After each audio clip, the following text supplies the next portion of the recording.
خداوند کے زندہ اور پاک کلام میں سے سیموئیل کی پہلی کتاب اس کا 8واں باب۔ جب سیموئیل بڈھا ہو گیا تو اس نے اپنے بیٹوں کو اسرائیل کے قاضی ٹھہرایا۔ اس کے پہلوٹے کا نام یوئیل اور اس کے دوسرے بیٹے کا نام ابیاہ تھا۔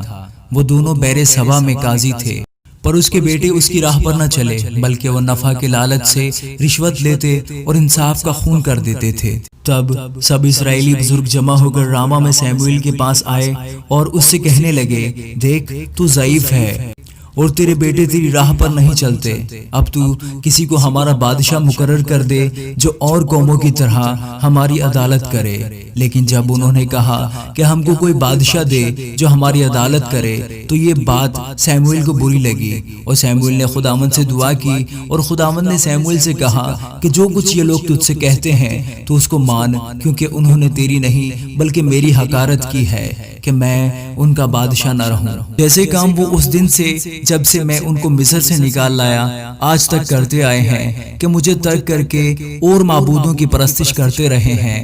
ویسا ہی وہ تجھ سے کرتے ہیں۔ سو تو ان کی بات مان، تو بھی تو سنجیدگی سے ان کو خوب جتا دے اور ان کو بتا بھی دے کہ جو بادشاہ ان پر سلطنت کرے گا اس کا طریقہ کیسا ہوگا۔ اور سیموئیل نے ان لوگوں کو جو اس سے بادشاہ کے طالب تھے خداوند کی سب باتیں کہہ سنائیں، اور اس نے کہا کہ جو بادشاہ تم پر سلطنت کرے گا اس کا طریقہ یہ ہوگا کہ وہ تمہارے بیٹوں کو لے کر اپنے رتھوں کے لیے اور اپنے رسالہ میں نوکر رکھے گا،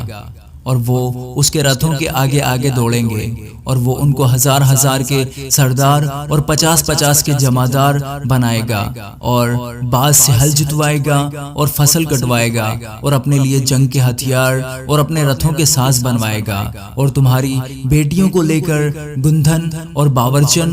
اور نان پس بنائے گا، اور تمہارے کھیتوں اور تاگستانوں اور زیتون کے باغوں کو جو اچھے سے اچھے ہوں گے لے کر اپنے خدمت گاروں کو عطا کرے گا، اور تمہارے کھیتوں اور تاگستانوں کا 10واں حصہ لے کر اپنے خوجوں اور خادموں کو دے گا،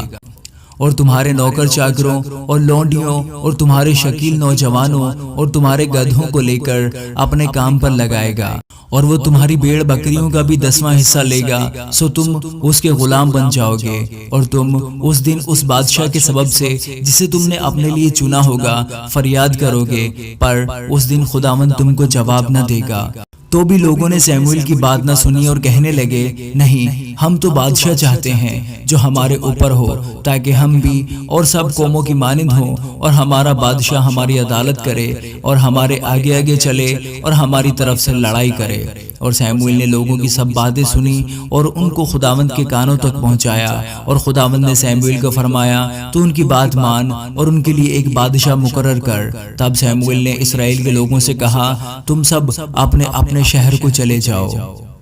آمین۔